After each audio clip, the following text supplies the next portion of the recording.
আচ্ছা, তাহলে দেখো আমি যেটা বলতেছিলাম আর কি, যে এখানে তোমাদের যে এয়ার খলিফার যে সূত্রটা ছিল, সো সেটা একটু দেখার জন্য আর কি এটা প্রমাণটা আমরা দেখতেছিলাম। তো এখানে আমি মেইনলি বলছি হচ্ছে এটা হচ্ছে আমার ধরো বৃত্ত বা লাল যে বৃত্তটা আছে এইটা সমীকরণ আমাকে নির্ণয় করতে হবে। এখন কাহিনী হচ্ছে এই বৃত্তটা হচ্ছে দুইটা বিন্দুগামী, বা এই বৃত্তের পরিধির উপর আমার দুইটা বিন্দু দেওয়া আছে, একটা হচ্ছে এ বিন্দু, একটা বি বিন্দু। সো তুমি বলতে পারো একটা হচ্ছে এক্স অ্যান্ড ওয়াই বিন্দুগামী, আর একটা হচ্ছে এক্স টু ওয়াই টু বিন্দুগামী আর কি। সো এই যে যে দুইটা বিন্দু আছে দেখো, এই দুই বিন্দুগামী সরলরেখার এই দুই বিন্দুগামী বৃত্তের সমীকরণ আমাকে নির্ণয় করতে হবে। এখন এটার তোমার এক্সট্রাঅর্ডিনারি থিং হচ্ছে এখানে মেইনলি আমরা তো জানি যে একটা বৃত্তের সমীকরণ নির্ণয় করার জন্য আমাকে মিনিমাম 3টে শর্ত জানা লাগে, কিন্তু এখানে দেখো মাত্র 2টা শর্ত দেওয়া আছে। 2টা শর্ত মানে মাত্র 2টা বিন্দু দেওয়া আছে। সো এই হচ্ছে তোমার এটার বিশেষত্ব। সো সেটা আমি দেখানোর জন্য আমি বলছি যে কী করবে। এখানে দেখো যেহেতু দুইটা বিন্দুগামী, সো আমি কী করছি যে এই দুইটা বিন্দুকে যা যোগ করে দিছি। এখন যোগ করে দিয়ে দেখো, যদি যোগ করে দেই তাহলে দেখো এটা আমার কি এবি একটা সরলরেখা আসে। সো দেখো এবি একটা সরলরেখা যখন আসে তখন আমরা কী করছি, এবিকে একটা ব্যাস ধরে তোমার মানে এবিকে ব্যাস ধরে, সো এ যদি ব্যাস ধরি এবিকে, সো এবির অর্ধেক নিলে কি এটা ব্যাসার্ধ হয়। সো এবির মধ্যবিন্দু নিয়েছি, মধ্যবিন্দু নিয়ে আমি কী করছি সি আর সিবি সময় ব্যাসার্ধ নিয়ে কী করছি একটা বৃত্ত এঁকে দিচ্ছি। তাহলে দেখো এটা কিন্তু আমার এই যে 1 নং যে বৃত্তটা আছে, বা এই যে তোমাদের বলতে যে বেগুনি কালার যে বৃত্তটা আছে, এই বৃত্তটার কিন্তু ব্যাস হচ্ছে আমার এবি। সো যদি ব্যাস হয় তাহলে ব্যাসের প্রান্তবিন্দু কি এ আর বি, তাহলে কি আমি এই বৃত্তের সমীকরণ কিন্তু আমি নির্ণয় করতে পারবো। কারণ আমরা 4 নম্বর সমীকরণে বা 4 নম্বর বৃত্তের সমীকরণ শিখছিলাম যে ব্যাসের দুইটা প্রান্তবিন্দু দেওয়া থাকলে আমরা কিন্তু অবশ্যই বৃত্তের সমীকরণ নির্ণয় করতে পারি। এখন দ্বিতীয়ত দেখো, আমার যেহেতু এবি একটা সরলরেখা, সো এবি যেহেতু সরলরেখা অবশ্যই কি আমি এই এ বিটা কি এই বি সরলরেখাটা দুইটা বিন্দুগামী, এ বিন্দুগামী আর বি বিন্দুগামী, তাহলে অবশ্যই আমরা কি সরলরেখার সমীকরণ নির্ণয় করতে পারবো। তার মানে কি আমি বৃত্তের সমীকরণ পারলাম, আর কি সরলরেখার সমীকরণ নির্ণয় করতে পারলাম। এখন দেখো 3 নাম্বার যে জিনিসটা, মানে আমরা 5 নং সমীকরণ শিখছিলাম যে একটা বৃত্ত এবং একটি সরলরেখার ছেদবিন্দুগামী বা দুইটা ছেদবিন্দু যে আছে সেই ছেদবিন্দুগামী অসংখ্য বৃত্তের সমীকরণ আমি নির্ণয় করতে পারি। তাহলে দেখো এখানে 1 নং বৃত্ত মানে এই বেগুনি বৃত্ত, আর 2 নং সরলরেখা মানে এই সবুজ সরলরেখাটা, এই দুইটা সরলরেখার ছেদবিন্দু ছিল এ আর বি।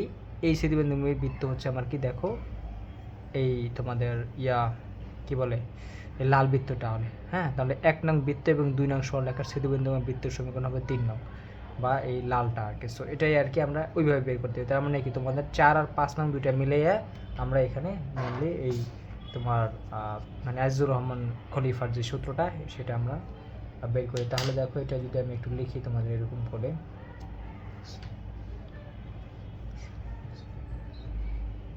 এরকম বলা যায় যে A x one Y one ও B x two y two. মানে প্রথমে দেখো আমার এখানে তোমরা বলতে পারবা যে প্রথমে দেখো আমার এই যে যে বৃত্তটা ছোট বৃত্ত, এই ছোট বৃত্তের কিন্তু দেখো ব্যাসের প্রান্তবিন্দু কিন্তু আমার এ আর বি, তাহলে আমি কিন্তু এই ছোট বৃত্তের সমীকরণ নির্ণয় করতে পারবো আর কি। তাহলে বলতে পারো যে বিন্দু দুটিকে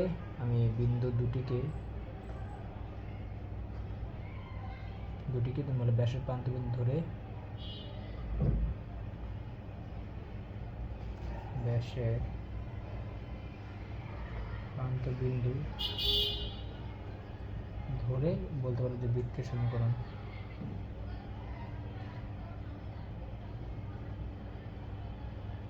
বৃত্তের সমীকরণ আসবে এরকম, দেখো আমাদের যদি এটা মনে থাকে এটা ছিল এরকম এক্স মাইনাস এক্স ওয়ান এরকম into X minus x two plus Y minus Y one into Y minus Y two equal to 0। ঠিক আছে, এটা হচ্ছে আমার 1 নং বৃত্তের সমীকরণ, বা তোমাদের এই যে যে বেগুনি কালার বৃত্ত আছে এটার সমীকরণ। এখন আমি সরলরেখার সমীকরণ বের করতে পারবো। দেখো সো সরলরেখার সমীকরণ কি, দেখো আমার এই সরলরেখাটা কিন্তু এ আর বি বিন্দুগামী, তাহলে তুমি এরকম বলতে পারো যে দুই বিন্দুগামী সরলরেখা আর কি, A x one Y one ও B x two y two বিন্দুগামী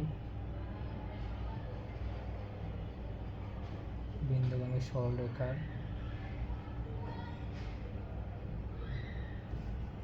সমীকরণ।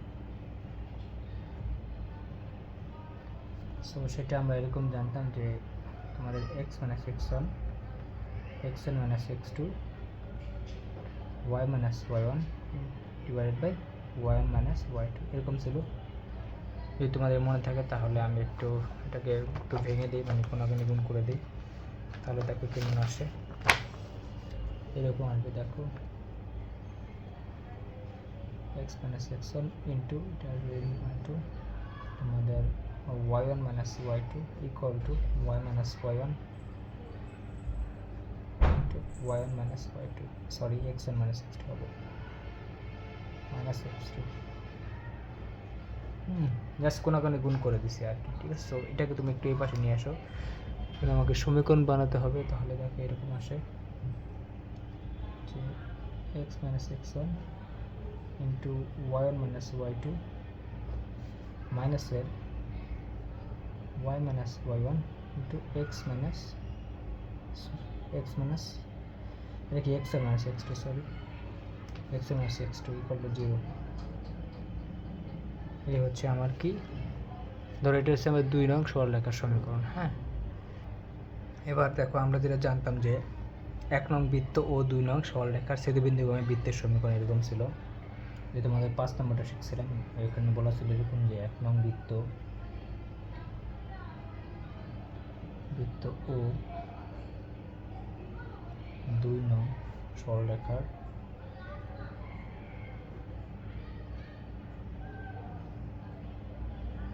ছেদবিন্দুগামী বৃত্তের সমীকরণ।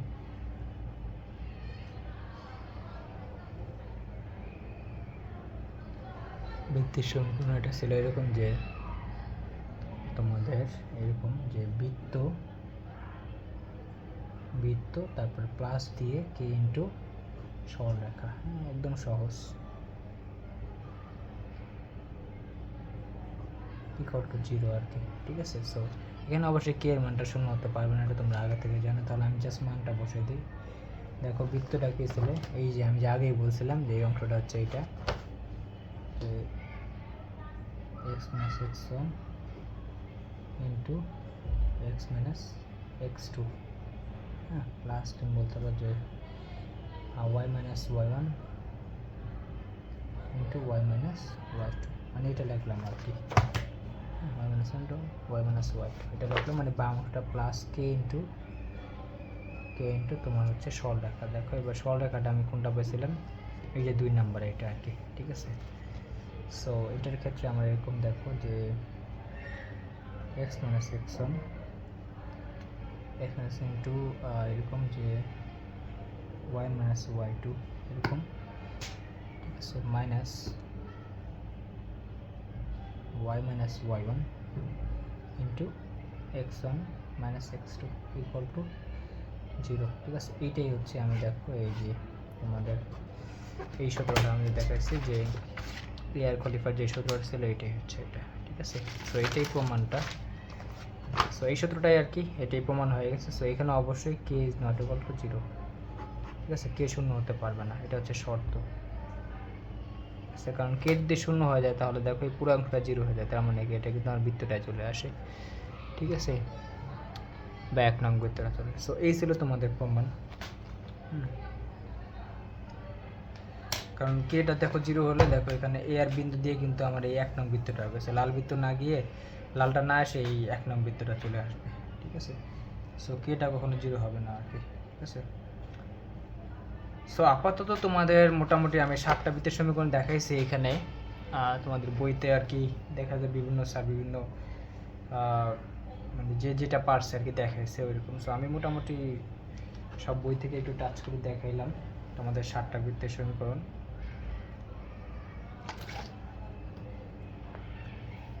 সো পরে দিয়ে আমরা আরও সমীকরণ শেখার চেষ্টা করবো, ওটা কোনো সমস্যা নাও।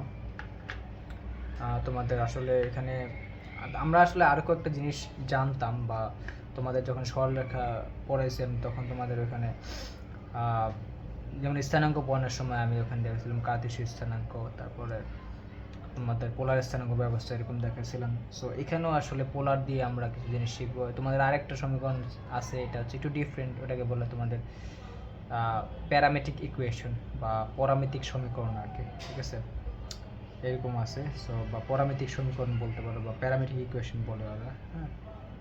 তারপরে হচ্ছে তোমাদের আছে যেমন ধরো পোলার সমীকরণ আর কি। কারণ আমরা দেখো এতক্ষণ যা কিছু শিখছি বা পড়ছি বৃত্ত নিয়ে, এগুলো সব কিন্তু এক্স আর ওয়াই দিয়ে। সো এক্স আর ওয়াই দিয়ে এগুলা তাহলে কিন্তু কার্তেশীয় সমীকরণ বলতে পারো এগুলাকে, বা এটা তোমার কার্তেশীয় স্থানাঙ্ক যে স্থানাঙ্ক ব্যবস্থা ওইটা আর কি। সো আমাদের পোলার স্থানাঙ্ক ব্যবস্থা আছে, ওখানে আমরা কি পোলার ইকুয়েশনগুলো শিখবো, যে তোমাদের বৃত্তের এই যে প্রতিটা সমীকরণ আমি দেখাইলাম, তোমাদের 7টা সমীকরণ দেখাইছি, এইগুলার আসলে পোলার সমীকরণগুলো কেমন হয় ওটা দেখবো। আর একটা ডিফারেন্ট জিনিস বলছি, যেটা হচ্ছে তোমাদের প্যারামেট্রিক ইকুয়েশন বা পরামিতিক সমীকরণ, বৃত্তের পরামিতিক সমীকরণ আর কি। ঠিক আছে, সো এইসব জিনিসগুলো আর কি মানে মোটামুটি 10-11টা শেখার চেষ্টা করবো আর কি, তবে একটু পরে। সো আমাদের আসলে লাস্ট ক্লাসে তোমাদের যখন আমি একটা জিনিস দেখাচ্ছিলাম আর কি, যে যখন আমরা বৃত্তের সাধারণ সমীকরণ নিয়ে কাজ করছিলাম বা বৃত্তের সমীকরণকে আইডেন্টিফাই করছিলাম, তখন কিন্তু আমরা দেখেছিলাম যে ধ্রুবক পদ তোমাদের ছিল জিএফসি। সো এগুলা হচ্ছে তোমাদের বিভিন্ন মানের জন্য, প্লাস মাইনাস 0 মানের জন্য আমার কিন্তু বৃত্তের কেন্দ্র, ইভেন তোমাদের বলে যে মূল বিন্দুটা কি বিভিন্ন জায়গায় অবস্থিত হয় আর কি, বৃত্তের বাইরে, বৃত্তের ভিতরে বা বৃত্তের উপরে, এরকম। সো ওইটা তোমরা জিএফ দিয়ে বুঝতে পারলো তোমরা, আমি আশা করি যে সি দিয়ে বুঝতে পারো নাই, কারণ সি করলো 0 হলে আমরা বলছিলাম যে বৃত্তের এটা পরিধির উপর হবে হচ্ছে মূল বিন্দুর অবস্থান।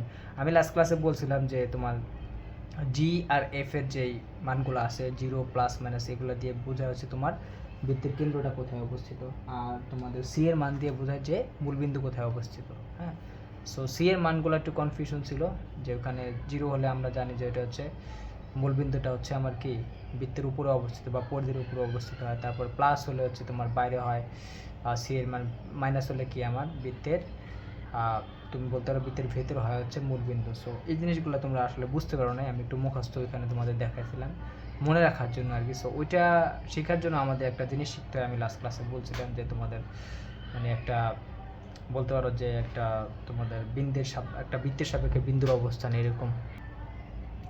সো তোমরা বলতে পারো যে বৃত্তের সাপেক্ষে একটা বিন্দুর অবস্থান, এটার একটা মানে অনুসিদ্ধান্ত ছিল হচ্ছে আমাদের ওই যে সি এর মানগুলো যে বের করে দেখায়, সি ইকুয়াল টু 0 হলে তোমার মূলবিন্দু কোথায় হয়, বা সি প্লাস হলে মূলবিন্দু কোথায় হয়, সি মাইনাস হলে মূলবিন্দু বৃত্তের কোথায় হয়। সো এটা আসলে মেন কথা হচ্ছে একটা বৃত্তের সাপেক্ষে একটা বিন্দুর অবস্থান, এটা মেন কনসেপ্ট হচ্ছে যে তোমরা বলতে পারো যে একটা বিন্দু আসলে মানে বৃত্তের বাইরে অবস্থিত নাকি পরিধির উপর অবস্থিত নাকি বৃত্তের ভিতরে অবস্থিত, এই জিনিসটা বুঝতে আর কি। ঠিক আছে, মানে একটা বৃত্তের সাপেক্ষে বিন্দুর অবস্থান বলতে তোমরা এটাই বুঝো। সো এটাই আমরা একটু দেখানোর চেষ্টা করব। সো সেটা বোঝার জন্য দেখো, আসলে সত্যি কথা বলতে আমি যখন নিজে কলেজে পড়ছি তখন দেখাইছি যে আমার যে কলেজের টিচার ছিল তারা কখনো এগুলো আর কি দেখায় না এইভাবে, কী করছে জাস্ট কয়েকটা সূত্র লিখে দিয়ে অঙ্কতে ঢুকে গেছে আর কি। সো যারা আর কি মোটামুটি আগে থেকে থিওরিতে একটু ভালো পড়তো বা ম্যাথে একটু ভালো ছিল তাদের বুঝতে কষ্ট হতো না, বাট আমি ছিলাম বা আমার মতো যারা একটু দুর্বল ছিল তাদের দেখা যেত মোটামুটি একটু কষ্ট হতো বুঝতে। তবে লাকিলি বা বলতে পারো যে I have been lucky enough that time, যে আমার একটা মানে খুব ভালো একটা টিচার আমার আল্লাহ পাওয়াইছে। সো উনি আমাকে অনেক কিছু শিখাইছে একদম A to Z। সো এই হচ্ছে ব্যাপার। সো এই জন্য আমার একটা শেখার সুযোগ হয়েছে বা আল্লাহ আমাকে ব্যবস্থা করে দিয়েছে শেখার। সো এটাই হচ্ছে, এই জন্য আমিও তোমাদের আর কি চেষ্টা করতেছি যে ওইভাবে শেখানোর জন্য আর কি, বুঝতে পারছো। সো এখন দেখো এটা টপিকটা হচ্ছে এরকম, আচ্ছা এটা একটু বোঝার জন্য একটা বড় ছবি আঁকা লাগে, বুঝতে পারছো, এপিজে আর কি। সো টপিকটা হচ্ছে তোমাদের বৃত্তের সাপেক্ষে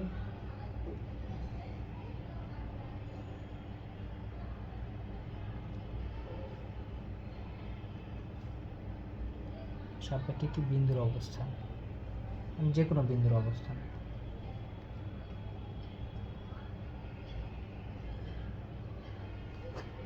এটা বুঝলে তোমাদের সব ক্লিয়ার হয়ে যাবে আর কি। মানে বৃত্তের সাপেক্ষে বিন্দুর অবস্থান মানে কি বিন্দুটা আসলে বৃত্তের কোথায় অবস্থিত, ভিতরে বাইরে নাকি উপরে। সো সেটা বোঝার জন্য আর কি আমি 3টা ছবি আঁকবো এরকম।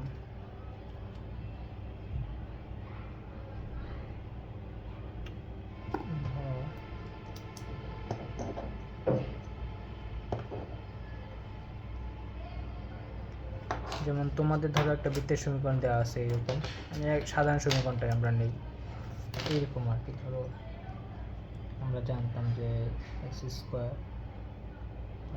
y² + 2gx প্লাস 2fy আর c ইকুয়াল টু 0। ঠিক আছে, এটা হচ্ছে আমার ছিল বৃত্তের সময়। সেটা আমরা কেন্দ্র জানি, দেখো এটা কেন্দ্র জানি আছে minus g comma minus f. আর ব্যাসার্ধ কি জানি, ব্যাসার্ধ জানি তোমাদের r equal to g square plus F square minus c. ঠিক আছে, সো এই হচ্ছে আমাদের ঘটনা, বুঝতে পারছো? এখন যদি এরকম হয় তাহলে আমি এখন 3টা ছবি আঁকার চেষ্টা করব।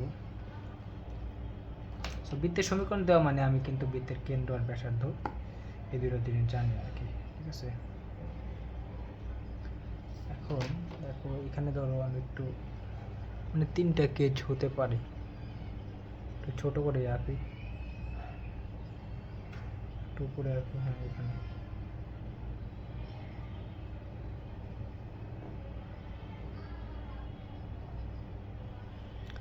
দেখা যাচ্ছে তো, এটা একটা,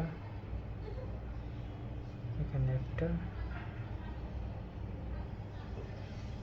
আর ধরো এখানে একটা।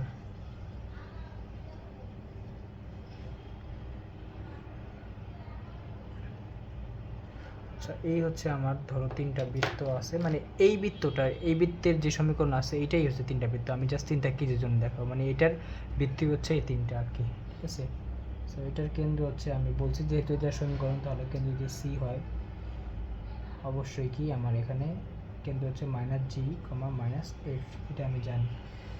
আর এখানে দেখো সেম, এটাও কি আমার সি, তাহলে এটা কি minus g comma minus F.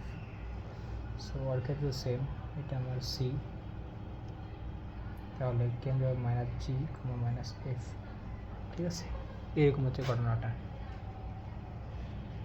So এখন ধরো যেহেতু বৃত্তটা দেওয়া আছে, আমি বৃত্তের ব্যাসার্ধ আর বৃত্তের কেন্দ্র জানি। সো ব্যাসার্ধ হচ্ছে এরকম, যেমন আচ্ছা, এখন কথা হচ্ছে ধরো আমাকে এখানে একটা বিন্দু দেওয়া আছে আগে, ধরো এখানে যে কোনো একটা বিন্দু দেওয়া আছে আমাকে, মানে প্রতিটা বৃত্তের ক্ষেত্রে আর কি এটা সত্য। ধরো একটা বিন্দু দেওয়া আছে এরকম, ধরো এই একটা বিন্দু দেওয়া আছে আর কি আমাকে, বা ধরো এরকম। আচ্ছা, আগে আমি ব্যাসার্ধটা দিয়ে নিই। যেমন ব্যাসার্ধটা দেখো এখানে আমার, যদি আমি কি করি, কেন্দ্র থেকে পরিধি পর্যন্ত এই পর্যন্ত যদি আমি টেনে দিই, তাহলে এটা কিন্তু আমার ব্যাসার্ধ হয়। ঠিক আছে, সো এটা হচ্ছে আমার ব্যাসার্ধ, এতটুকু। আর সো ওর ক্ষেত্রেও সেম,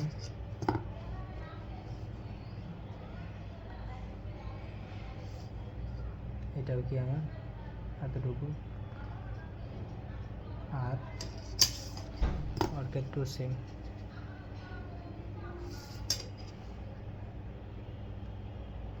বৃত্তের ব্যাসার্ধ আর কি সেম। সো এই হচ্ছে 3জনের ক্ষেত্রে সেম।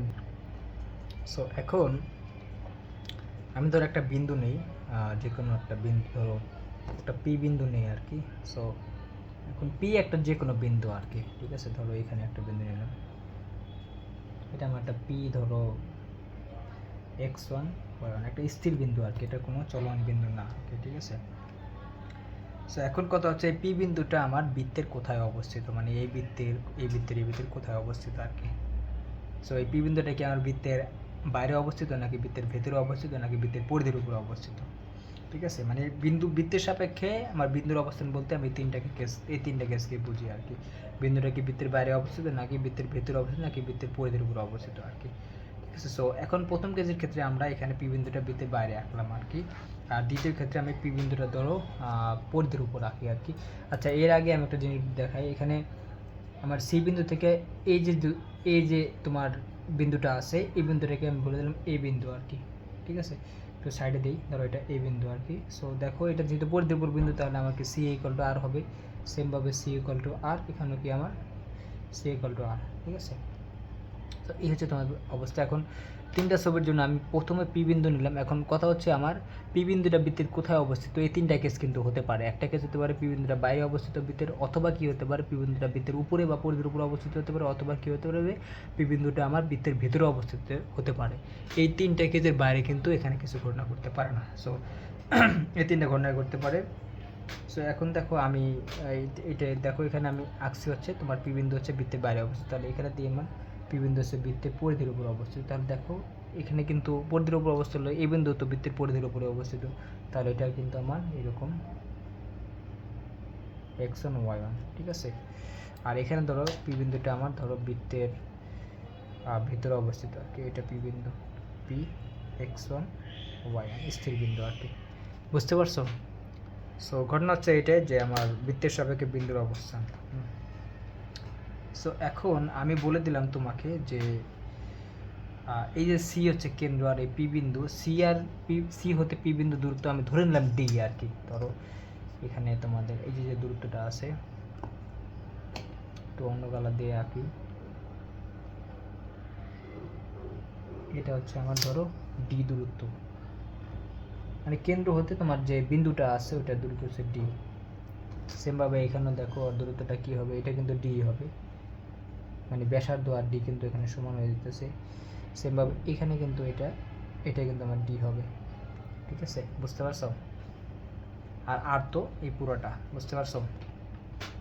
সেই হচ্ছে ব্যাপার। সো দেখো সিপি গুলো ডি ডি কিন্তু আমি পরিমাপ করতে পারবো আর কি, মানে সিপি গুলোটা আমি ডি ধরছি সব জায়গায়, ঠিক আছে। সো এখন আমার সিপি হলো একটা জাস্ট দূরত্ব, হ্যাঁ, বা ডিস্টেন্স, যেটাকে আমি ধরছি যে সি হতে আমার পি বিন্দুর দূরত্ব, এটা হচ্ছে সিপি বা ডিস্টেন্স, বা এটা হচ্ছে ডি আর কি, ঠিক আছে। আর এটাকে ধরছি আমরা এ, মানে সি বিন্দু থেকে তোমার এ বিন্দুর যে দূরত্ব বা পরিধির যে দূরত্ব, এটা হচ্ছে আমার এ। তাহলে সি ইকুয়াল টু হবে কি ব্যাসার্ধ আর, তাহলে দেখো সিপি ইকুয়াল টু হয়েছে ডি আর সি ইকুয়াল টু হয়েছে কিন্তু আমার R, C A equal to হয়েছে আর, এটা একটু মাথায় রেখো, হ্যাঁ। তাহলে এখন তোমাদের এই যে ছবিগুলো আঁকলাম, এই ছবিগুলো আঁকার পিছনে একটা কারণ আছে, কারণ হচ্ছে দেখো ছবি থেকে অনেক অনেক কিছু বোঝা যাচ্ছে। যেমন দেখো এখানে আমার সি বিন্দু হতে যে পি বিন্দুর দূরত্ব, এই পি বিন্দুর দূরত্বটা আমি ধরছি সিপি, ঠিক আছে। এখন এই সিপি দূরত্বটা যদি আমার ব্যাসার্ধ থেকে বেশি হয়, তাহলে দেখো আমার পি বিন্দুটা কিন্তু এই বৃত্তের বাইরে অবস্থিত, বুঝতে পারছো? মানে ডিটা যদি ডি ইজ গ্রেটার দেন আমার আর হয়, তাহলে কিন্তু আমার পি বিন্দু বৃত্তের বাইরে অবস্থিত হয়। মানে আমি বলতেছি এরকম যে ডি ইজ গ্রেটার দেন আর হলে অবশ্যই কি আমার আর হলে তুমি বলতে পারো যে যে বিন্দুটা আছে P X one Y one বিন্দুটি বিন্দুটি কি বৃত্তের বাইরে অবস্থিত।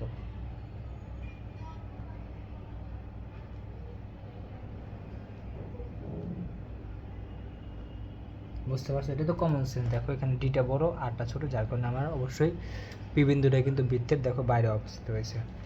আর দ্বিতীয় ছবিতে দেখো, আচ্ছা এটা হচ্ছে আমার 1 নম্বর ছবি আর কি, ধরো এটা 1 নম্বর ছবি, 1 নম্বর ছবিতে এখানে ডি ইজ গ্রেটার দেন আর হয়েছে, বুঝতে পারছো? আর 2 নম্বর ছবিতে দেখো,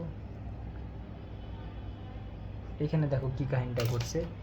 দেখো এখানে আর আর ডি কিন্তু সমান হয়ে গেছে, দেখো আর ওইটা ছিল, ডি ওইটা ছিল, কারণ আমার পিটা কিন্তু পরিধির উপরে অবস্থিত হয়েছে, বুঝতে পারছো? পি বিন্দু বৃত্তের উপরে অবস্থিত এখানে, হ্যাঁ। তাহলে তুমি অবশ্যই সি বিন্দু হতে পি বিন্দু দূরত্ব আর ব্যাসার্ধ কিন্তু আমার একই হয়েছে, হ্যাঁ। তাহলে দেখো এখানে তোমার এই কেন্দ্র হতে পি বিন্দু দূরত্বটাই কিন্তু আমার ব্যাসার্ধ হয়ে যেতেছে এখানে। সো এখানে আমার অবশ্যই আমি বলতে পারবো তাহলে আমার আর ডি ইকুয়ালটা কিন্তু আমার এখানে আর হইতেছে, বলতে পারো যে ডি ইকুয়াল টু আর, বুঝতে পারছো? তার মানে এখানে বুঝতে পারবা যে যদি আমার এরকম হয় যে কেন্দ্র হতে আমার পি বিন্দুর দূরত্ব যদি ব্যাসার্ধের সমান হয়, তাহলে অবশ্যই তুমি বুঝতে পারবা আমার পি বিন্দুটা কোথায় অবস্থিত, বৃত্তের পরিধির উপর অবস্থিত। বা বলতে পারবা যে আমার পি বিন্দুটা, বা বলতে পারবো যে আমার বৃত্তটা হচ্ছে ওই পি বিন্দুগামী, ঠিক আছে, বৃত্তের পরিধির উপর অবস্থিত, বা বৃত্তটা হচ্ছে আমার পি বিন্দুগামী হবে আর কি। তাহলে এটা একটু আমি লিখতে পারি এরকম যে এখানে লেখা যায় যে এরকম যে ডি, যদি বলতে পারি যে ডি ইকুয়াল টু আর হলে P X one Y one বিন্দুটি কি আমার বৃত্তের পরিধির উপর অবস্থিত, বৃত্তের পরিধির উপর অবস্থিত, আছে, বা বৃত্তটা হচ্ছে আমার ওই বিন্দুগামী, বুঝতে পারছো, ডি ইকুয়াল টু আর হলে। আর 3 নম্বরে দেখো এখানে কি হয়েছে যে ডিটা কিন্তু ছোট, আরটা কিন্তু বড়। দেখো তোমরা নিজেরা দেখো এখানে 3 নম্বর ছবিতে এরকম বলা যায় যে এখানে আমার এইরকম আর কি, ঠিক আছে, বা ডি লেস দেন হচ্ছে আর। হ্যাঁ, মানে কেন্দ্র হতে পি বিন্দুর দূরত্ব যদি ব্যাসার্ধ থেকে কম হয় তাহলে অবশ্যই আমার কি বুঝতে হবে যে পি এক্সন ওয়ান বিন্দুটা কিন্তু আমার বৃত্তের ভিতরে অবস্থিত আর কি, ঠিক আছে, এই হচ্ছে ব্যাপার। সো বৃত্তের ভেতরে অবশ্যই দেখো এটা যদি আমার কেন্দ্র পি বিন্দুতে বৃত্তের কেন্দ্র হয় তাহলে কিন্তু এটা ভেতরেই হইতেছে, মানে পি বিন্দু যদি আমার সি বিন্দুর উপরে হয় তাহলে সেটাও তো আমার পি বিন্দুটা বৃত্তের ভিতরেই আর কি। সো সেটার জন্য সেম কেসই আর কি। তাহলে তোমরা বলতে পারো যে এরকম যে যদি লেস দেন আর হয় তাহলে বলে P X one Y one বিন্দুটি বৃত্তের ভিতরে অবস্থিত।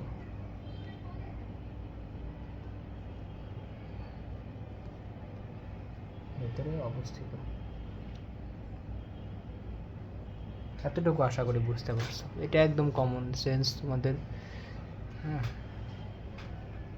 সো এখান থেকে আমরা ছবি থেকে এটা বুঝলাম যদি তোমার ডিস গ্রেটার দেন আর হয় তাহলে কি পি বিন্দুটা হচ্ছে বৃত্তের বাইরে অবস্থিত, ডি ইকুয়াল টু আর হলে পি বিন্দু হচ্ছে বৃত্তের পরিধির উপর অবস্থিত, আর যদি ডিস লেস দেন হয় হচ্ছে তোমার আর হয় তাহলে এটা হবে হচ্ছে পি বিন্দু বৃত্তের ভিতরে অবস্থিত আর কি, ঠিক আছে। সো এই 3টা ঘটনা আমার হতে পারে। সো এই 3টা ঘটনা তোমাদের ক্লিয়ারলি বুঝতে হবে আর কি, ঠিক আছে। সো আমরা একটু পরে একটু গাণিতিকভাবে দেখবো, কিন্তু এটা বুঝতে পারছো কি না সেটা দেখো, এই কনসেপ্টের উপর ভিত্তি করে আমি তোমাদের গাণিতিকভাবে দেখাইবো আর কি, বুঝতে পারছো। সো এবার দেখো আমরা যদি এটা বুঝে যাও, আসলে আমরা একটা সূত্র বুঝতে চাচ্ছি। সো সূত্রটা আসলে মানে বোঝার জন্য তোমাদের কিছু জিনিস জানা লাগে। যেমন দেখো আমরা কিন্তু দুইটা বিন্দুর মধ্যবর্তী দূরত্ব বের করতে পারি, তোমাদের স্থানাঙ্ক শিখেছিলাম। যেমন এটা সি বিন্দু যদি হয়, সি বিন্দুর স্থানাঙ্ক দেওয়া আছে আর হচ্ছে পি বিন্দুর স্থানাঙ্ক দেওয়া আছে আমার এখানে, তাহলে কি আমি সিপি বা ডিটা বের করতে পারবো। সো সেমভাবে সব জায়গায় আমি কিন্তু সিপি বা ডিটা বের করতে পারবো, ঠিক আছে। সো এটাই যদি একটু তোমাদের দেখানোর চেষ্টা করি, যেমন দেখো এরকম আসে, মানে আমরা একটা কাজ করবো, 3টা ছবির জন্য আলাদা আলাদা দেখার দরকার নেই, আমরা 3টা ছবির জন্য একটা ক্যালকুলেশন করবো আর কি, বুঝতে পারছো। যেমন দেখো যে আমি এখানে এরকম বলতে পারো, এখানে এরকম, যেমন দেখো আমার সিপির ক্ষেত্রে সিপি ছিল কেন্দ্র, সিপি কল হচ্ছে আবার ডি ছিল, ঠিক আছে। তো আমি কি করি দেখো, তোমাদের যে দুটি বিন্দুর মধ্যবর্তী দূরত্ব বের করার ক্ষেত্রে কিন্তু একটা মানে রুট আসতো আর কি। সো আমি রুটটাকে সরানোর জন্য আমি জাস্ট স্কয়ার করে দেবো, সিপি দূরত্বটা বের করে দেবো। সো স্কয়ার করে দিই আমি একটু, যদি সিপি স্কয়ার করে দিই তাহলে আমাকে রুট নিয়ে কাজ করতে হয় না। তাহলে দেখো ডি স্কয়ার ইকুয়াল টু কী হবে, দেখো দুইটা বিন্দু এটা আর এটার মধ্যবর্তী দূরত্ব, তাহলে দেখো এরকম বলতে পারো তুমি যে যেহেতু মাইনাস জি মাইনাস এফ, তাহলে এখানে এরকম যে এক্স ওয়ান প্লাস তোমাদের হচ্ছে জি এরকম আসে, এটা হোল স্কোয়ার প্লাস এরকম আসে যে ওয়াই ওয়ান প্লাস এফ, এটার কিন্তু হোল স্কোয়ার আসে, এরকম আসে। সহজ, কঠিন না, বুঝতে পারছো। মানে আমি সিপি দূরত্বটা বের করতে বা সি এবং পি বিন্দুর মধ্যবর্তী দূরত্বটা বের করতে চাচ্ছি আর কি, ঠিক আছে। এরকম আসে, এরকম আসলে এখন দেখো আমি এটাকে একটু ক্যালকুলেশন করি। যেমন যদি করে দিই এরকম, এটাকে আমি হোল স্কোয়ার বাঙালি দিই তাহলে কী আসে দেখো যে x one square plus 2g x1 plus g square এরকম আসে। এখানে আসে কি Y one square plus 2f এরকম আসে Y one plus F square এরকম আসে, F square 2f Y one plus F square এরকম আসে। সো এটাই হচ্ছে এটা, যেমন এখানে আমি এরকম বলতে যে CP square equal two D square equal two আসে তোমাদের এরকম। যদি একটু সাজায় লিখে আমি কী করি দেখো, এই ওয়াই এন স্কোয়ার আছে, এখানে এক্স ওয়ান স্কোয়ার, সেই দুটোকে একটু আগে নিয়ে আসি। তাহলে X one square plus Y N square plus হচ্ছে তোমাদের দেখো এখানে 2g x1 ছিল, 2g x1 plus 2f y1 plus হচ্ছে তোমাদের কী দেখো y1 প্লাস হচ্ছে তোমাদের আসে এরকম 2f1 প্লাস এখানে দেখো g square plus F square equal to 0। আচ্ছা 0 না, এটাই আসে, সরি 0 আসে কীভাবে, বুঝতে পারছো। মানে এটা যা সূত্র আমি বসাই দিছি এরকম আসে। সো এটাকে তুমি একটা ধরো, আমি একটা 1 নং সমীকরণ ধরে এটা ধরো আমার একটা 1 নং সমীকরণ, বুঝতে পারছো? জাস্ট এই জিনিসটাকে আমি মানে হোল স্কোয়ারটাকে একটু ভাঙাই দিচ্ছি আর কি, আর কিছুই না। সো ভাঙাই দিয়ে জাস্ট সাজায় লিখছি, মানে এক্স ওয়াইগুলোকে আগে লিখছি দেন ওইভাবে লিখছি আর কি, বুঝতে পারছো? সো এটা হচ্ছে আমার ঘটনা। এখন আমার এটা যদি বুঝো তাহলে দেখো আবার আমরা আরেকটা জিনিস জানি, তোমাদের এরকম ধরো আমরা বৃত্তের ব্যাসার্ধ জানতাম, ঠিক আছে? বলতে পারো যে আবার বৃত্তের ব্যাসার্ধ আর ইকুয়াল টু কি জানতাম, দেখো আমরা এরকম জানতাম যে দেখো এখানে আরটা কি, এই যে আরটা কিন্তু বৃত্তের ব্যাসার্ধ, মানে সি এর দূরত্বটা আর কি, সি এটা কিন্তু আমার আর ছিল সব জায়গায় সি, তাহলে এটাকে আমি আর ইকুয়াল টু সিও লিখতে পারি, কোনো সমস্যা নাই। সি ইকুয়াল টু লিখলে এরকম আসে, আমরা জানতাম যে √(g² + f² - c), এটা কিন্তু আমরা বৃত্তের ব্যাসার্ধ জানতাম, বা এখানে তোমাদের আমি লিখে দিচ্ছি এই যে আরটা ছিল g² + f² - c। সো এটা জানতাম আমি আর, তাহলে এটাকে তুমি একটু হোল স্কোয়ার করে রুটটাকে উঠাই দাও, কারণ রুটটা বাজে লাগতেছে, তাহলে এটা আসে r² = g² + f² - c, এরকম আসে। সো এটা ধরো আমার 2 নং সমীকরণ। সো এটা ছিল, এটা হচ্ছে ডি স্কোয়ারটা, মানে ওই যে দূরত্বটা সি বিন্দু থেকে পি বিন্দু দূরত্বটা, আর এটা ছিল হচ্ছে আমার ব্যাসার্ধ কি স্কোয়ার আর কি, ঠিক আছে? তাহলে এই হচ্ছে আমাদের মোটামুটি ঘটনা। এখন আমি কি করি দেখো, যদি 1 নং সমীকরণ থেকে 2 নং সমীকরণটা বিয়োগ করে দিই তাহলে দেখো অনেক জিনিস কাটা যায়, এটা কিন্তু কাটা চলে যায়। তাহলে দেখো এরকম আসে আমার ঘটনাটা কি আসে, যে 1 নং থেকে আমি 2 নংটা একটু বিয়োগ করে দিই, কেন করতেছি এটা একটু পরে বলতেছি। যদি বিয়োগ করে দিই তাহলে দেখো কি আসে, এখানে হচ্ছে ডি স্কোয়ার, এটা হবে কি R square, D square - R square হবে, তাহলে এটা আসবে এরকম যে D square - R square equal to, দেখো এখানে g² + f² আছে, এখানে কিন্তু g² + f² আছে, তাহলে এটা কাটা গিয়ে আমার কিন্তু প্লাস সি চলে আসতেছে, তাহলে এটা এরকম আসবে যে x1² + y1² প্লাসে তোমাদের 2gx1 + 2fy1। আচ্ছা আমি কি লিখে দিব নাকি? আচ্ছা লিখে দিই একসাথে, এখানে তোমাদের 2f1 + g² + f², এটা ছিল, যদি এরকম থাকে তাহলে আর এটা চলে আসবে, তাহলে এটা কি -g² - f² + c, এরকম আসে। তাহলে এখানে দেখো আমার কিছু জিনিস কাটাকাটি চলে যায়, এখানে g² f² এটা কিন্তু কাটা চলে যায়, তাহলে দেখো কি আসে আমার, যে d² - r² মানটা এরকম আসে যে x1² + y1² + 2gx1 + 2fy1 + c, এরকম আসে +c। এটা আসলে চেনা চেনা লাগতেছে, একদম আমাদের সাধারণ সমীকরণের মতোই। এটা ধরলাম আমি 3 নং সমীকরণ, দেখো বুঝো কিনা। দেখো d² - r² মানটা কিন্তু আমার এখানে আমার ওই বৃত্তের সমীকরণের মতোই লাগতেছে, মানে বৃত্তের যে মেইন সমীকরণ, এই যে x² + y² লিখছি, মানে 2gx + 2f + c, কিন্তু জাস্ট এখানে ধরো আমার x এর জায়গায় আসে x1 আর y এর জায়গায় আসছে y1, বুঝতে পারছো? মানে এটাই পার্থক্য আগে, শুধু x এর জায়গায় আসে x1 আর y এর জায়গায় আসে কি আমার y1 আসে। তাহলে মেন কথা হচ্ছে কি আমার, দেখো যেহেতু এটা তোমরা বুঝতে পারছো যে পার্থক্যটা হচ্ছে আমার কি, শুধু x এর জায়গায় x1 আসছে, y এর জায়গায় y1 আসছে। এখন দেখো আমার যে বৃত্তের মেইন সমীকরণ ছিল, মানে এইটা, এই সমীকরণে যদি আমি x এর জায়গায় x1 বসাই, মানে আর y এর জায়গায় y1 বসাই, তাহলে কিন্তু আমার এই জিনিসটাই আসে, বা এই জিনিসটা আসে, বা বলতে পারো যে d² - r²টা আসে, বুঝতে পারছো? মানে এই সমীকরণে আমি x এর জায়গায় x1 আর y এর জায়গায় y1 বসলে আমার কি d² - r² কিন্তু আসে, বুঝতে পারছো? এখন তোমরা এবার প্রথম ছবিটা যদি একটু দেখার চেষ্টা করো, বুঝতে পারছো তোমরা আমি কি বলছি? সো এখন দেখো এই প্রথম সমীকরণে একটা অন্য কালার কলম নেই,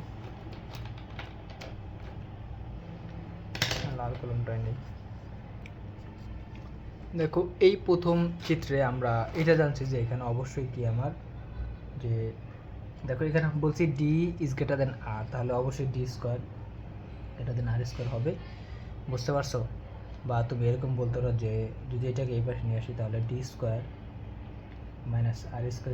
> 0 হবে, এরকম।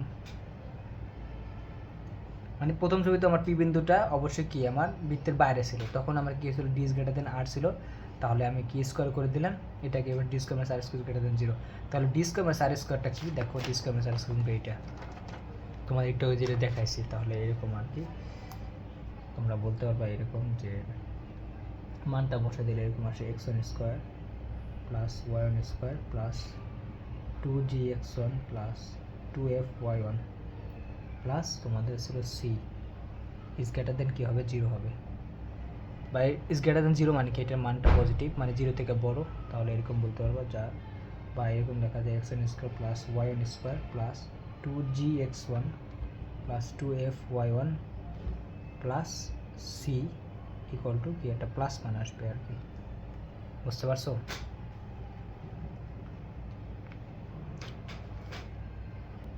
বুঝতে পারছো আমরা কিন্তু এই কনসেপ্ট থেকে আনছি, মানে ডি ইজ গ্রেটার দেন আর ছিল ওইখান থেকে আমরা ক্যালকুলেশন করে কি আনছি যে আমার এইটার মানটা পজিটিভ আসবে, বা এটার মানটা ইজ গ্রেটার দেন 0 হবে, বা এটার মানটা কি পজিটিভ আসবে, ঠিক আছে?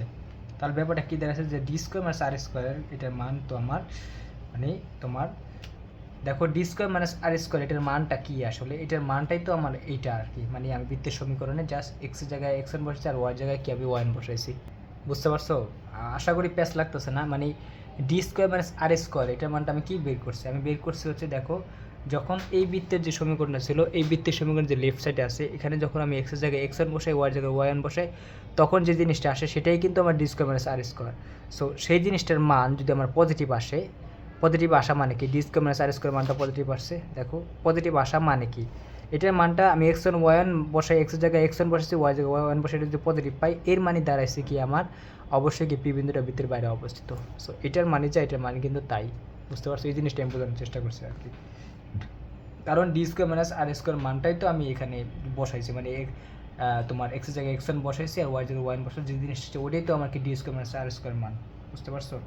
তার মানে আমার তোমার এটার মান যখন আমি এখানে আমি যখন বসাই দেখবো যে এই মানটা পজিটিভ আসছে বৃত্তের সমীকরণে, তখন আমি বুঝতে পারবো যে আমার ওই কি বিন্দুটা হচ্ছে অবশ্যই কি বৃত্তের বাইরে অবস্থিত, বুঝতে পারছো? এখন দেখো দ্বিতীয় ছবিতে আমার এখানে কী ছিল যে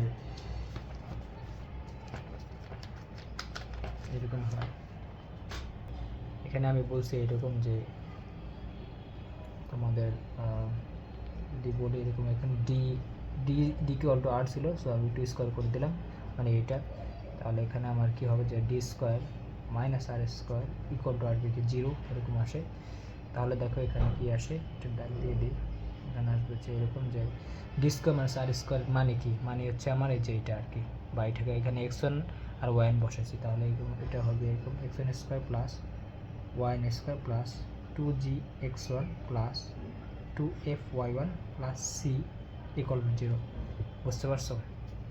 সো আচ্ছা এটা একটু দিয়ে রাখি, তার মানে এখানে দেখো কি দাঁড়ালো, যদি আমার এরকম হয় যে আমি এই বৃত্তের সমীকরণে লেফট সাইডে আমি এক্সের জায়গায় x1 বসাবো আর ওয়াই জায়গায় y1 বসাবো, মানে ওই বিন্দুটা বসাবো, বসে যদি আমার 0 আসে বা লেফট সাইডে যদি 0 আসে তাহলে আমি অবশ্যই বলতে পারবো কি আমার ওই বিন্দুটা আমার এই বৃত্তের কি পরিধির উপর অবস্থিত, বুঝতে পারছো?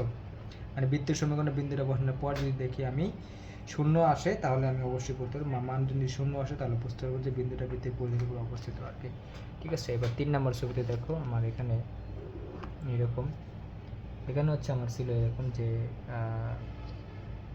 স্কোয়ার করে দিই, সো এটা এরকম আসবে যে D square minus r square less than 0, তাহলে এরকম আসে, তাহলে দেখো এটা কী আসবে, এটার মানটা তো আমি জানি x1 square plus y1 square plus 2gx1 plus 2f(y1) plus C, এটার মানটা কিন্তু অবশ্যই 0 থেকে ছোটো আর কি, বা নেগেটিভ মান, তাহলে এরকম বলতে পারবো যে x1 square plus y1 square plus 2gx1 plus 2f(y1) plus সির মানটা কি আমার নেগেটিভ আসবে, তার মানে কি আমি যদি এই বৃত্তের সমীকরণে আমি x1 y1 বসাই, যদি বসাই আমার নেগেটিভ মান আসে তাহলে অবশ্যই বুঝতে পারবো আমার ওই বিন্দুটা কি আমার বৃত্তের ভেতরে অবস্থিত, বুঝতে পারছো? বা x1 y1 বিন্দুটা আমার বৃত্তের ভেতরে অবস্থিত, ঠিক আছে? সো এই হচ্ছে তোমাদের, আমি এই জন্যই আর কি এটা বোঝানোর চেষ্টা করছি, বা এই সূত্রটা আর কি বোঝানোর চেষ্টা করার জন্য আমি তোমাদের ডি আর আর দিয়ে বুঝাইছি, এখানে ক্যালকুলেশন করে 3টা ছবির জন্য একসাথে দেখাইছি, বুঝতে পারছো? সো এটা বোঝা হলেই তোমাদের বোঝা হয়ে যায় আর কি, হ্যাঁ? তাহলে এটা সামারি হচ্ছে আমার একটা বিন্দু বৃত্তের কোথায় অবস্থিত সেটা বোঝার জন্য তুমি কী করবে, ওই বিন্দুটাকে অবশ্যই বা ওই বিন্দুর স্থানাঙ্কটা বৃত্তের সমীকরণে বসাবো আর কি। ঠিক আছে, ওই যদি বসানোর পরে কি আমার একটা মান বের হবে, মানে এক্স আর ওয়ান বিন্দুটা যদি বৃত্তের সমীকরণে বসে একটা মান বের করতে চাই, সো মান বের করার পর যদি এটা প্লাস আসছে মানটা, তাহলে অবশ্যই ওই এক্স আর ওয়ান বিন্দুটা হচ্ছে আমার বৃত্তের বাইরে অবস্থিত। হ্যাঁ, আর যদি আমি মানটা আমার মাইনাস আসে তাহলে কি আমার ওইটা এক্স আর ওয়ান বিন্দুটা বৃত্তের তোমার ভেতরে অবস্থিত। আর যদি মানটা শূন্য আসে তাহলে কি এক্স এন ওয়ান বিন্দুটা আমার বৃত্তের পরিধির উপরে অবস্থিত হবে আর কি, বা বৃত্তটা হচ্ছে আমার কি ওই বিন্দু এক্স এন ওয়ান বিন্দুগামী হবে। ঠিক আছে, এই হচ্ছে আমাদের মোটামুটি সামারি। সো এটাকে আমি যদি একটু তোমাদের এক লাইনে লিখে দিই, এখানে তো জায়গা নেই, যেমন এখানে লিখে দিই, ওরা এরকম বলে যে এইরকম যে x one square plus Y one square plus 2g(x1) plus 2f(y1) plus C, এটার মানটা দেখবে। ঠিক আছে, মানে ওই সমীকরণে আমি জাস্ট কি এক্স ওয়ান বিন্দু বসাইছি। সো এটার মানটা যদি এরকম আসে, মানে মানটা তিনটা রকম হতে পারে। একটা হচ্ছে আমার কি যদি প্লাস আসে তাহলে কি আমার ওই বিন্দুটা এক্স ওয়ান বিন্দুটা হচ্ছে আমার বৃত্তের বাইরে অবস্থিত হবে। আর যদি এরকম আসে যে মাইনাস আসে তাহলে অবশ্যই কি আমার এক্স ওয়ান বিন্দুটা বৃত্তের ভিতরে অবস্থিত। আর যদি এটা কি আমার জিরো আসে তাহলে কি অবশ্যই পরিধিতে, এটা মনে রাখলে হয় আর কি। এক্স ওয়ান বিন্দুটা আমার কি বৃত্তের পরিধিতে অবস্থিত, বুঝতে পারছো? এই শর্টকাট জিনিসটা মনে রাখলে হয়। হ্যাঁ, সো এবার দেখো আমি লাস্ট ক্লাসে তোমাদের যে দেখাইছিলাম সি এর বিভিন্ন মানের জন্য কি আমার মূল বিন্দুটা কোথায় অবস্থিত হয়। সো সেটা আসলে আর কি এটার একটা অনুসিদ্ধান্ত আসছিল, বা এই যে এটা অনুসিদ্ধান্ত ছিল আর কি, বুঝতে পারছো? এখন তোমরা বুঝতে পারবা যে সি এর মান কেন শূন্য হলে আমার বৃত্তটা মূলবিন্দুগামী হয়, সি এর মান কেন প্লাস পজিটিভ হলে মূলবিন্দুটা আমার কি বৃত্তের বাইরে হয়, সি এর মান কেন মাইনাস হলে আমার মূলবিন্দুটা বৃত্তের ভেতরে অবস্থিত হয়, সেটা এখন বুঝতে পারো, কারণ সেটা ছিল আমার এটার একটা অনুসিদ্ধান্ত।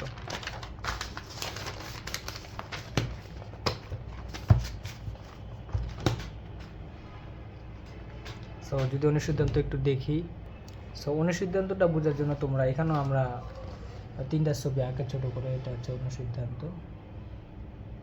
অনুসিদ্ধান্ত কেন, কারণ দেখো আসলে মূলবিন্দুটা সবসময় একটা স্পেশাল বিন্দু, বুঝতে পারছো? আমরা তো যে কোনো বিন্দুর জন্য দেখছি, সো এটা আমি মূলবিন্দুর জন্য একটু দেখি। মানে মূলবিন্দু হচ্ছে একটা স্পেশাল বিন্দু বলতে পারো তুমি। সো এইখানে ধরো এরকম, আমি লাস্ট ক্লাসে তোমাদের বলছিলাম, তোমাদের যদি মনে থাকে যে ওইখানে জিএফসি বিভিন্ন প্লাস মাইনাস আর জিরো মান দেখছিলাম, আমরা বলছিলাম সি ইকুয়াল টু যদি জিরো হয় তাহলে একটা কেস হয়, সি ইকুয়াল টু প্লাস হলে কী হয়, সি ইকুয়াল টু মাইনাস হলে আমার কি মূলবিন্দু বিভিন্ন অবস্থান দেখছিলাম আর কি। ঠিক আছে, সো এটা দেখো মানে বৃত্তের সাপেক্ষে বিন্দুর অবস্থান জানতে হলে আমাদের কি অবশ্যই তোমার মূলবিন্দুকে অবশ্যই এখানে দেখো এরকম যে প্রথম যে ছবিটা এটা ছিল এরকম,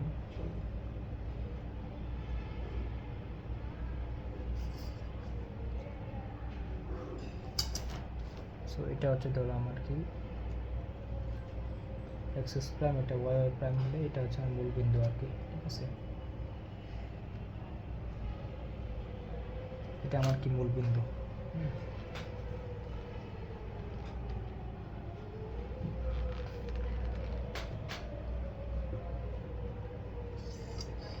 তাহলে দেখো যদি মূলবিন্দু হয়, এখন আমি প্রথম বলতেছি যে ধরো মানে আগের মতো আর কি, মূলবিন্দুটা ধরো আমার বৃত্তের বাইরে অবস্থিত এখানে,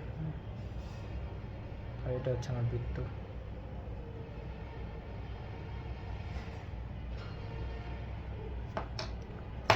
সো বৃত্তের বাইরে যদি অবস্থিত হয় তাহলে দেখো এখানে এটা হচ্ছে বৃত্তের কেন্দ্র সি হলে তোমার এই দূরত্বটা হবে। দেখো এখানে আমি যদি কী করি একটু পুরাটা টেনে দিই তাহলে তোমাদের নিয়ম অনুসারে দেখো এটা হবে কিন্তু আমার ডি, বা এটা হচ্ছে সিও, বা এটা হবে কিন্তু আমার ডি, এটা আমার ডি, এটা ডি। আর এইটা ছিল আমার এ, বা যেটি হোক এটা ধরো আমার এ ছিল, বা এটাই ছিল কিন্তু আমার আর, বা বৃত্তের ব্যাসার্ধ, বুঝতে পারছো? সো এইরকম একটা, এটা হচ্ছে আমার 1 নম্বর কেস, ধরো 1 নম্বর কেস। তারপর 2 নম্বর ধরো আরেকটা এরকম দেখাই,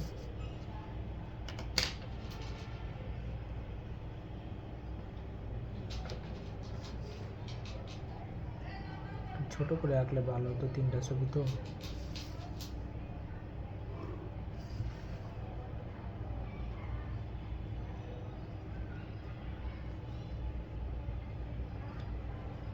এটা হচ্ছে মূলবিন্দু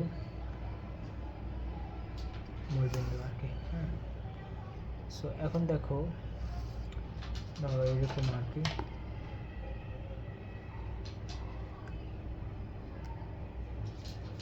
একটু ছোট নিলে ভালো হয়। আচ্ছা এরকম, আর এটা হচ্ছে আমার বৃত্ত, বেশি বড় হয়ে গেল আর কি, যাই হোক। সো এটা হচ্ছে আমার বৃত্ত, সো এটা ধরো আমার বৃত্তের কেন্দ্র আর কি, সি বিন্দু। সো দেখো এখানে ঘটনাটা কি ঘটেছে আমি, যে এখানে ধরো এই বৃত্তের তোমার দেখো সি বিন্দু হতে আমার এই যে সি হতে আমার এই ও বিন্দু দূরত্ব হচ্ছে আমার ডি, ঠিক আছে, এটা হচ্ছে আমার ডি, আর আর কিন্তু এই পুরাটা,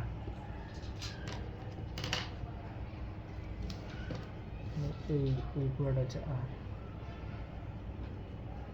এটা হচ্ছে ধরো এই বিন্দু।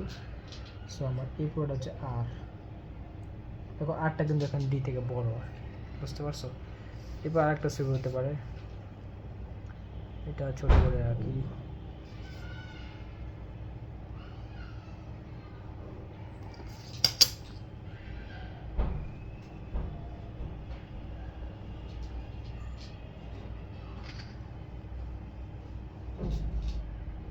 অনেকে বলতে পারে ভাই মূলবিন্দুতে কেন্দ্রীয় হতে পারে, হ্যাঁ তখন এই কেসটাই হবে আর কি, সমস্যা নাই। তো এখানে দেখো আমি এরকম যদি করি,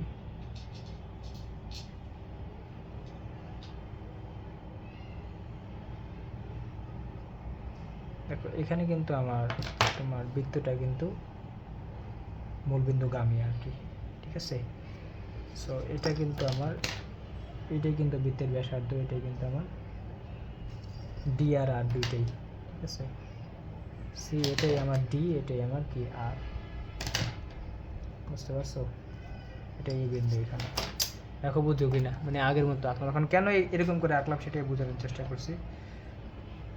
এখন দেখো বৃত্তের সাপেক্ষে যদি তুমি মূলবিন্দুর অবস্থান বুঝতে চাও, তাহলে অবশ্যই কি আমার বৃত্তের সমীকরণে কি করতে হবে, ওই বিন্দুটা বসাই দিতে হবে, কারণ এক্স এন্ড ওয়ান ওখানে বসাই দিয়েছিলাম, এখানে আমি কি করবো মূলবিন্দুটাকে বসাই দেবো। বা বৃত্তের সাপেক্ষে আমি যদি কি করি, কোনো একটা বিন্দুর অবস্থান জানতে চাই, তাহলে ওই বিন্দুটাকে কি করবো, আমি মূলবিন্দুতে বসাই দিব, সরি বৃত্তের সমীকরণে বসাই দিব আর কি। বসাই দিয়ে প্লাস মান পাইলে বাইরে অবস্থান হবে, যদি জিরো পাই তাহলে কি পরিধির উপর হবে, আর যদি মাইনাস পাই তাহলে কি ভিতরে অবস্থিত হবে, এরকম আর কি, ঠিক আছে।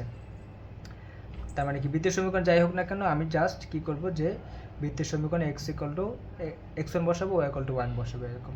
সো এইখানে দেখো আমার কি হয়, দেখো আমি যদি এক্সের জায়গায় তোমার এখানে দেখো আমার বিন্দুটা কিন্তু জিরো জিরো বিন্দু, হ্যাঁ সব জায়গায় জিরো জিরো বিন্দু, তাহলে কি আমি এক্সের জায়গায় বসাবো হচ্ছে জিরো, ওয়াই জায়গায় বসাবো হচ্ছে জিরো, তাহলে দেখো কি আসে এখানে। সো এটা একটু এই পাশ থেকে ক্যালকুলেশন করে আমি, যেমন তুমি বলতে পারো এরকম যে মূল বিন্দুটি, এই বিন্দুটি বৃত্তের বিন্দুটি আমি বলতে পারো যে বৃত্তের কোথায়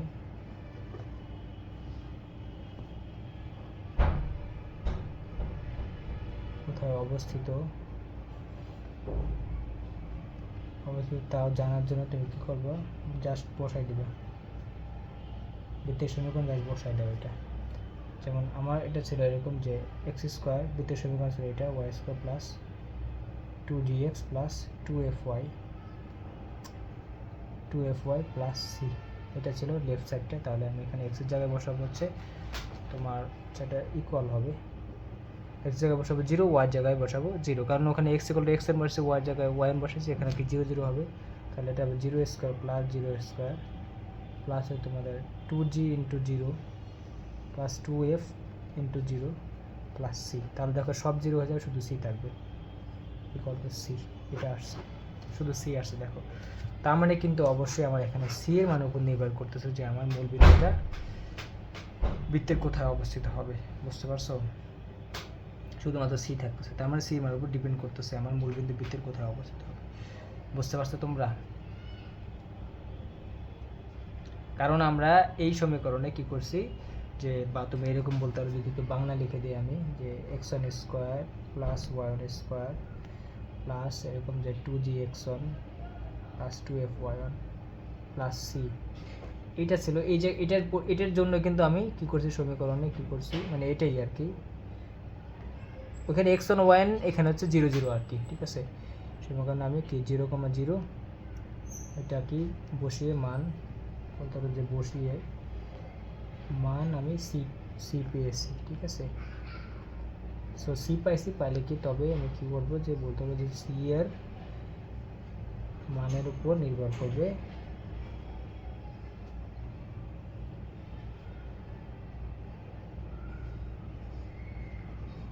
করবে আমার মূল বিন্দুটি বৃত্তের কোথায় অবস্থিত।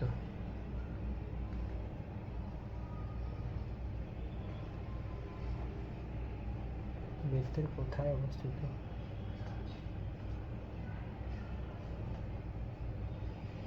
সি এর মানের উপর নির্ভর করবে আর কি, ঠিক আছে।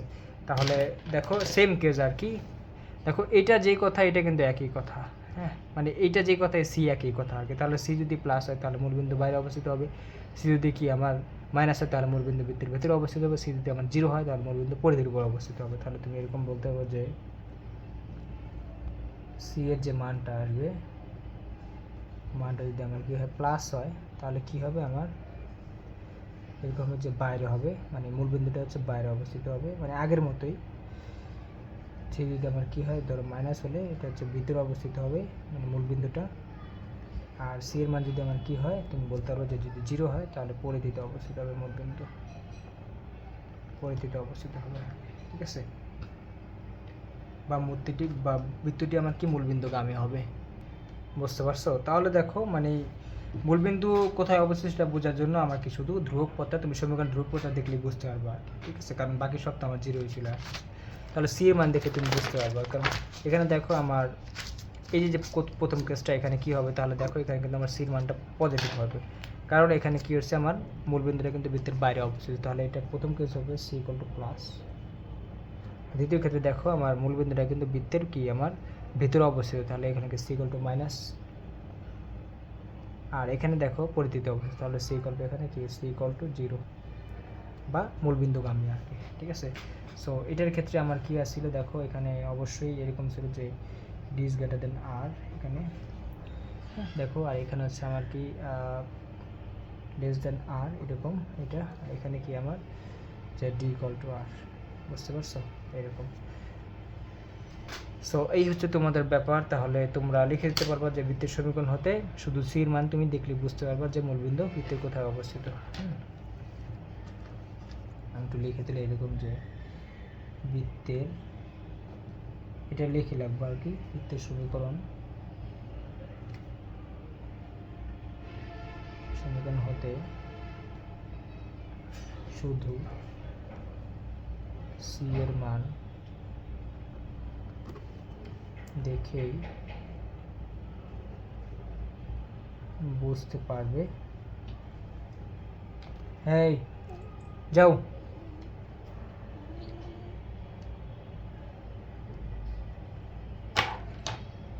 যাও দেখে বুঝতে পারবে মূলবিন্দু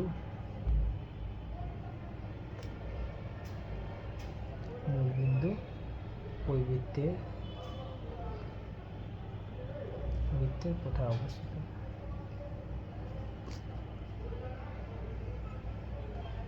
আছে, সো এই হচ্ছে ঘটনা আর কি, হ্যাঁ। তার মানে বুঝতে হলো যে সেই মান দেখে বোঝা যায় মূলবিন্দু আমার বৃত্তের কোথায় অবস্থিত। যেমন দেখো আমি প্রথমটার ক্ষেত্রে ধরো এরকম হতে পারে, বা তুমি বলতে পারো এরকম ধরো এক্স স্কোয়ার, একটা বৃত্তের সমীকরণ X square plus Y square minus 2x minus 3y plus 1 equal to 0। দেখো এটা একটা বৃত্তের সমীকরণ, এই বৃত্তের সমীকরণ আমার দেখো এখানে এরকম আছে, দেখো আমার সি এর মানটা কি প্লাস 1, তাহলে অবশ্যই কি আমার এই বৃত্তটা ক্ষেত্রে মূলবিন্দুটা কী হবে আমার বৃত্তের বাইরে অবস্থিত হবে। 2 নাম্বার বা বলতে হবে এখানে যে মূলবিন্দু বৃত্তের বাইরে আর কি। বা তোমাকে যদি আরেকটা সমীকরণ দিয়ে এরকম যে X square plus Y square minus 2x minus 3y minus 5 equal to 0, তাহলে এই সমীকরণ দেখো আমার এটা হচ্ছে মাইনাস 4, তাহলে অবশ্যই মূলবিন্দু বৃত্তের ভিতরে অবস্থিত হবে। তার বলতে হবে যে মূলবিন্দু কি বৃত্তের ভিতরে অবস্থিত। বা 3 নম্বর তুমি এরকম দেখাতে পারো যে এরকম x square plus Y square minus 2x minus 3y equal to 0। তাহলে দেখো এখানে আমার কোনো সি নাই, দেখো এখানে কোনো সি নাই, তার মানে কি আমার ধ্রুবপত্র নাই, মানে ধ্রুবপত্র শূন্য।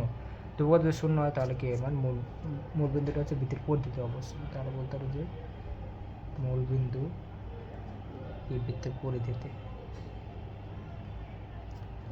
বুঝতে পারছো? দেখো ছবিটা আমি জানি না দেখা যাচ্ছে কিনা সম্পূর্ণ, তোমরা একটু ভালো করে দেখে নাও, এই ঘটনাটাই ঘটতে পারে আর কি। বুঝতে পারছো? সো এটাই ছিল আমাদের লাস্ট ক্লাসে, তোমরা যে জিনিসটা বুঝো নাই সেটা একটু বুঝাইতে লাগে এখানে, মানে মোটামুটি ভালোভাবে দেখে। সো এটাই শুধু না, তোমরা যে কোনো বিন্দুর ক্ষেত্রেই দেখাইতে পারবা যে এই বিন্দুটা বৃত্তের কোথায় অবস্থিত। ঠিক আছে? সো এই ছিল একটা ব্যাপার।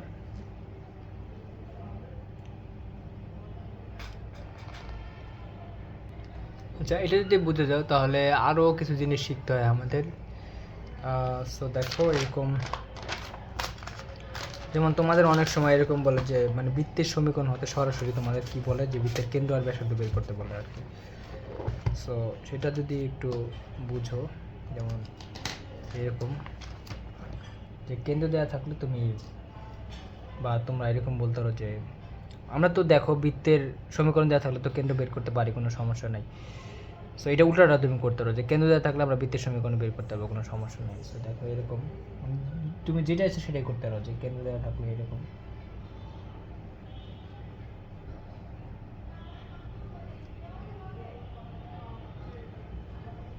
কেন্দ্র দেওয়া থাকলে কি সরাসরি বৃত্তের সমীকরণ বের করা।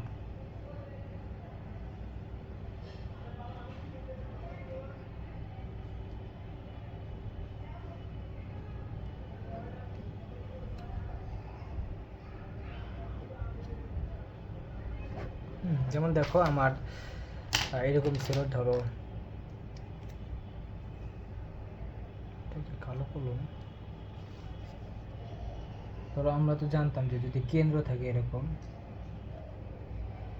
মানে কেন্দ্র দেওয়া আছে যদি -g, -f হয়, তাহলে আমরা কিন্তু বৃত্তের সমীকরণ বের করতে পারি। তাহলে বৃত্তের সমীকরণ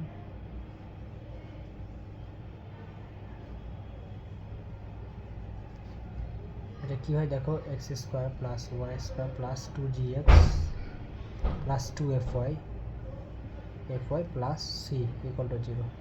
এটা হচ্ছে আমার বৃত্তের সমীকরণ হয় যদি আমার বৃত্তের কেন্দ্র -g, -f দেওয়া থাকে আর কি। ঠিক আছে? তাহলে দেখো আমার কেন্দ্র ছিল কত, -g, এখানে কিন্তু আসছে 2g, দেখতে পাইছো? মানে সূত্র আসছে প্লাসের 2g, বুঝতে পারছো? আর এখানে দেখো -f ছিল, সূত্র আসছে কি আমাদের প্লাসের 2f, মানে উল্টা চিহ্ন আর কি। বুঝতে পারছো? সো এরপরে তোমরা যেমন এরকম k দেখতে পারো, যেমন কেন্দ্র যদি এরকম হতো আমাদের, দুইটা ক্ষেত্রে হয়, যেমন k ছিল হলে তোমাদের বৃত্তের সমীকরণ কি, বৃত্তের সমীকরণ ছিল এরকম x - whole square plus y - k whole square equal to 0। So এটাকে যদি ভেঙে ফেলি তাহলে এরকম আসবে x² মানে সাজা লিখতেছি প্লাস y² -2ac মাইনাসের সরি এটা ছিল আমার r² ছিল আর কি। হ্যাঁ, সো r² থাকলে এখানে হচ্ছে 2ac -2ky plus c equal to 0। ঠিক আছে? আর এর মানটা যদি আমরা বসাই দিই আগের মতো এরকম আসে, বুঝতে পারছো? এইখানে দেখো সেম ঘটনা, যেমন আমি যে জিনিসটা বুঝাতে চাইতেছি, এখানে দেখো আমার তোমাদের এ ছিল -g, সূত্রে আসছে কি 2g, মানে প্লাসের 2g, দেখতে পেয়েছো? আর এখানে ছিল -f, সূত্রে আসছে কি আমার প্লাসের 2f, এরকম আসছে। সো এটার কেন্দ্র কিন্তু আমি পাইছি h, k, মানে এই সূত্রের কেন্দ্র পাইছি আমার h, k। তাহলে দেখো যদি h, k পাই, তাহলে এখানে দেখো ছিল আমার h, আসছে কি দেখো -2h, মানে দ্বিগুণ আসছে, দেখো -2h আসছে। এন ছিল কি দেখো k, এখানে সূত্রে আসছে কি আমার -2k, দ্বিগুণ আসছে, আবার কি চিহ্নটা আসছে উল্টা। বুঝতে পারছো?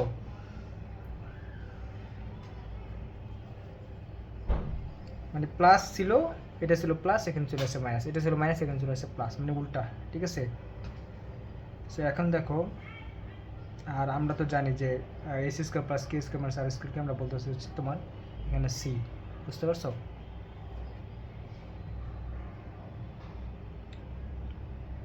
মানে এখানে সিটা বলতেছি আর কি।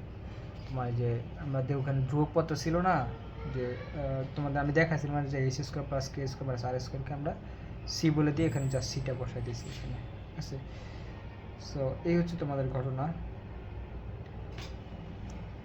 সো এটা কেন দেখাইলাম, কারণ আমরা আসলে তোমাদের ওরা অনেক সময় কী করে, সরাসরি বৃত্তের কেন্দ্র দিয়ে বলে বৃত্তের সমীকরণ বের করতে আর কি, ঠিক আছে। সো ওই সময় আর কি ঘটনাটা কী হয়, হ্যাঁ, সো ওইটা আমরা আসলে বের করতে পারবো। যেমন তোমাকে এরকম বলে, ধরো একটা প্র্যাকটিস করি আর কি, এটা বুঝতে পারছো তো যে এখানে কেন্দ্র যা ছিল সেটা ওইখানে হয় কি দ্বিগুণ হয়ে যায় আর চিহ্নটা উল্টে যায়, হ্যাঁ, এখানে কেন্দ্র যা ছিল ওখানে যদি দ্বিগুণ হয়ে যায়, সূত্রে দ্বিগুণ হয়ে যায় আর কি, চিহ্নটা উল্টে যায়, কেন্দ্রের স্থানাঙ্ক। সো দেখো যদি আমি একটু প্র্যাকটিস করি, প্র্যাকটিস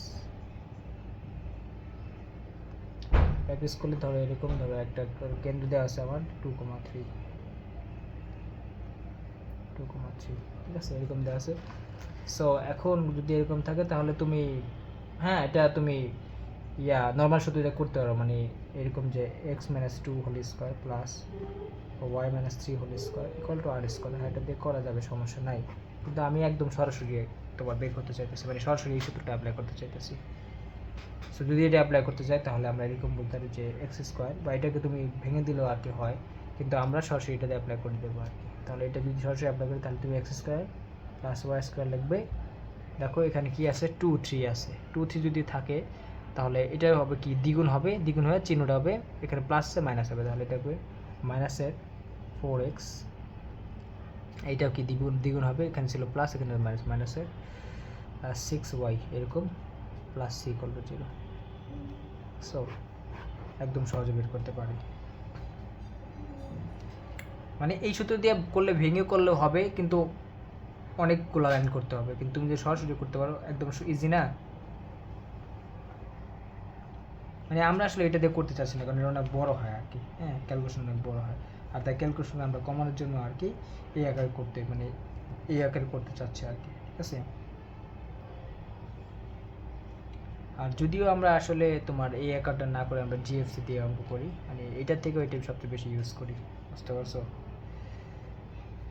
সো এটাই হচ্ছে ব্যাপার। বা তুমি সেমভাবে দেখো জিএফসি দিয়ে মিলিয়ে করলে হয়, এখানে কি আসলে দেখো প্লাস ছিল, আমার জিএফসি ছিল কি আমার মাইনাস, তোমার এটা ছিল মাইনাস, এটা ছিল মাইনাস এফ, সো এখানে দেখো প্লাস প্লাস আছে, তাই এখানে প্লাস মানে মাইনাস মাইনাস আছে, মানে উল্টা, বুঝতে পারছো।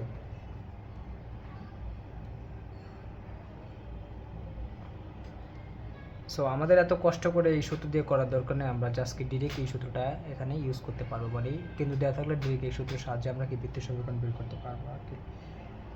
সো এই হচ্ছে ব্যাপার।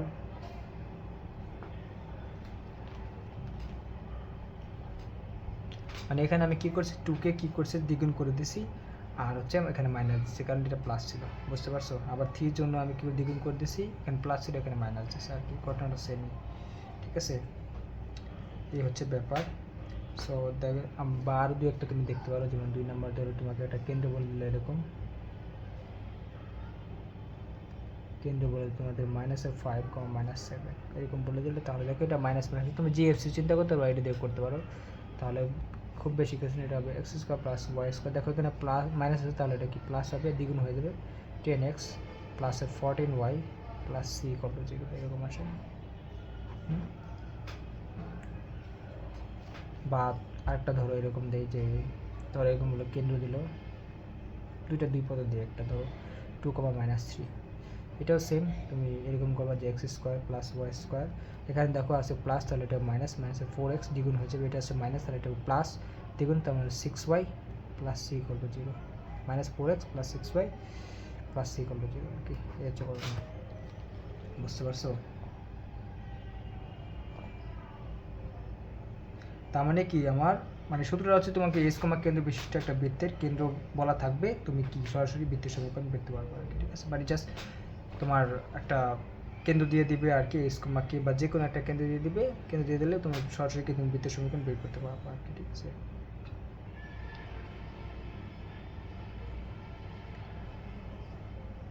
সো এই হচ্ছে তোমাদের ব্যাপার। সো তোমরা এই দুইটার যে কোনো একটা ইউজ করলে হবে, এটাও ইউজ করতে পারো মানে সরাসরি, বা এটাও ইউজ করতে পারো মানে কেন্দ্র দেওয়া থাকলে সরাসরি সূত্রের ক্ষেত্রে, বুঝতে পারছো? সো এই হচ্ছে তোমাদের ব্যাপার। সো এটা বুঝলে ওরা আরেকটা জিনিস বলে এরকম, যেমন ধরো এরকম আমার একটা বৃত্তের ধরো আমার একটা বৃত্তের কেন্দ্র দেওয়া আছে তোমার এরকম, ধরো যে কোনো একটা বৃত্ত আর কি, বৃত্তের কেন্দ্র দেওয়া আছে ধরো -g, -f। যদি বৃত্তের কেন্দ্র দেওয়া থাকে তাহলে আমি বৃত্তের সমীকরণ বের করতে পারি। সো ধরো এটা হচ্ছে আমার বৃত্তটা,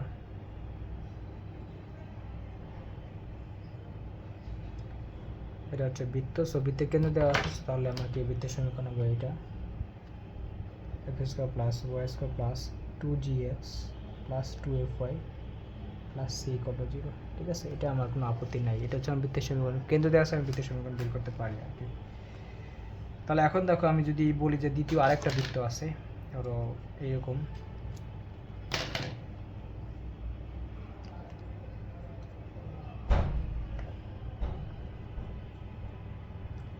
ধরো এখানে আরেকটা বৃত্ত আছে, এটার কেন্দ্র আমার, তুমি বলতে পারো যে -g, -f, মানে সেম কেন্দ্র আর কি। কেমন বিচার? দেখো এই যে যে দ্বিতীয় বৃত্তটা আছে, সো প্রথম বৃত্তের ক্ষেত্রে ব্যাসার্ধটা দেখো এটা ছিল, এটা ছিল আমার বৃত্তের ব্যাসার্ধটা। যদি হয় তাহলে দেখো এটা কি আসে, আমার বৃত্তের ব্যাসার্ধ আমি জানি যে r ছিল হচ্ছে তোমার √g² + f² - c। কিন্তু দেখো তৃতীয় বৃত্তের ব্যাসার্ধটা কিন্তু একটু বড়, কিন্তু কেন্দ্র সেম। এটা হচ্ছে আমার দ্বিতীয় বৃত্তের ব্যাসার্ধ, ঠিক আছে। এবার 3 নাম্বার ধরো আরেকটা বৃত্ত আছে,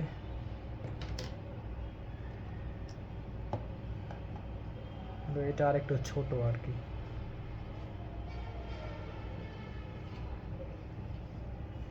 এটা একটু ছোট বৃত্ত আর কি।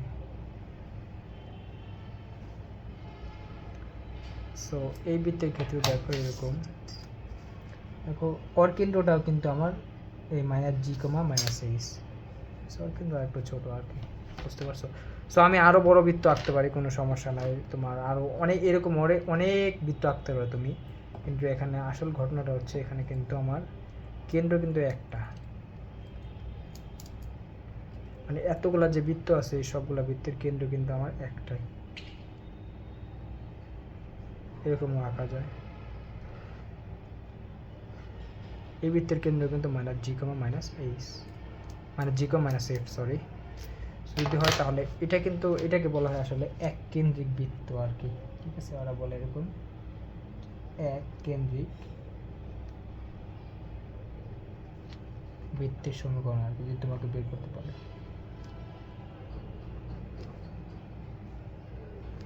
বুঝতে পারছো? এক কেন্দ্রিক কেন বললাম, কারণ দেখো কেন্দ্র আমার একটাই আছে, কিন্তু কাহিনী হচ্ছে কি আমার বৃত্তগুলো বড় বড়, বা ব্যাসার্ধটা কিন্তু আমার বড় হইতেছে, বা ব্যাসার্ধটা কিন্তু চেঞ্জ হইতেছে, ঠিক আছে। মানে অনেকগুলো বৃত্তের কিন্তু কেন্দ্র আমার একটা, হ্যাঁ। সো বৃত্তগুলোকে যদি অনেকগুলো বৃত্তের আমার কেন্দ্র একটা থাকে, তাহলে বৃত্তগুলো বলা হয় যে আমার এক কেন্দ্রিক বৃত্ত, ঠিক আছে। ওই বৃত্তগুলোকে বলে আমার এক কেন্দ্রিক বৃত্ত, হ্যাঁ, কারণ একটাই কেন্দ্র আছে তাদের, হ্যাঁ। সো এই যে আমার বৃত্তগুলো আছে, তোমাদের ছোট হোক আর বড় বৃত্ত হোক, সবার কিন্তু আমার কেন্দ্র একটাই। সো যদি আমার এই ছোট বৃত্ত হোক বা বড় বৃত্ত হোক, এগুলো সমীকরণ বের করতে বলে, তাহলে আমি কিন্তু সাথে সাথে বের করতে পারবো, ঠিক আছে। সো কীভাবে, দেখো আমার একটা বৃত্ত দেওয়া আছে, ধরো এই কালো বৃত্তটা দেওয়া আছে, জাস্ট কালো বৃত্তের সমীকরণ দেওয়া আছে। এখন বলছো যে এই কালো বৃত্তের সাথে একই কেন্দ্র বিশিষ্ট তোমার আরেকটা বৃত্তের সমীকরণ নির্ণয় করো, হয় এই ছোটোটা, না হয় এই লালটা, না হলে এই সবুজটা, এরকম এরকম বের করতে পারবো, ঠিক আছে। সো এই ক্ষেত্রে শুধুমাত্র ধ্রুবপথটা চেঞ্জ হবে।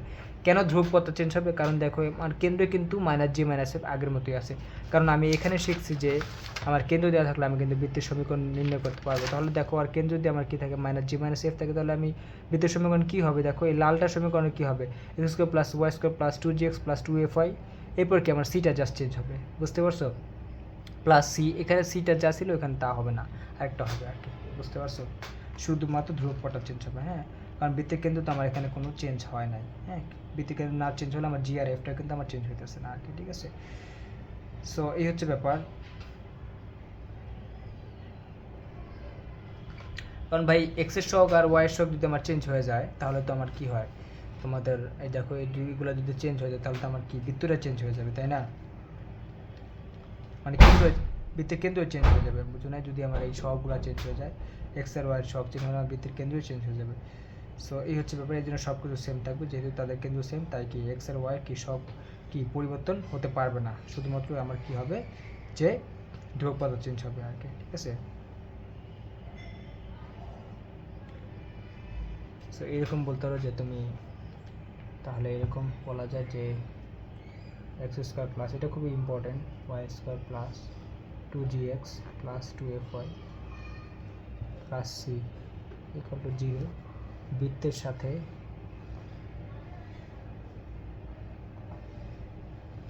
এক কেন্দ্রিক বৃত্তের সমীকরণ, এক কেন্দ্রিক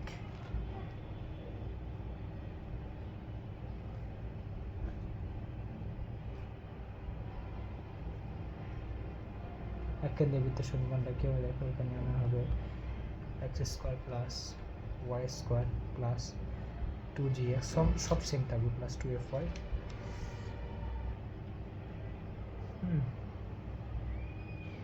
প্লাস সি ছিল, ধরো এটা দিলাম প্লাস কে ইকুয়াল টু 0, এরকম, বুঝতে পারছো? এই হচ্ছে তোমার সমীকরণ, সব সেম আছে, বুঝতে পারছো? কেন সেম থাকবে? কারণ আমার জি আর এফ তো সেম আছে, ঠিক আছে? আর যদি জি আর এফটা চেঞ্জ হয় তাহলে অবশ্যই কি দেখো, এখানে জি আর এফ যদি চেঞ্জ হয় তাহলে অবশ্যই কি আমার বৃত্তের কেন্দ্র চেঞ্জ হয়ে যেতেছে, তাই এক্স এর শখ আর ওয়াই এর শখটা কিন্তু আমার সেম হবে না, শুধুমাত্র ধ্রুবপদটা চেঞ্জ হবে আর কি, ঠিক আছে? এই হচ্ছে তোমাদের ব্যাপার।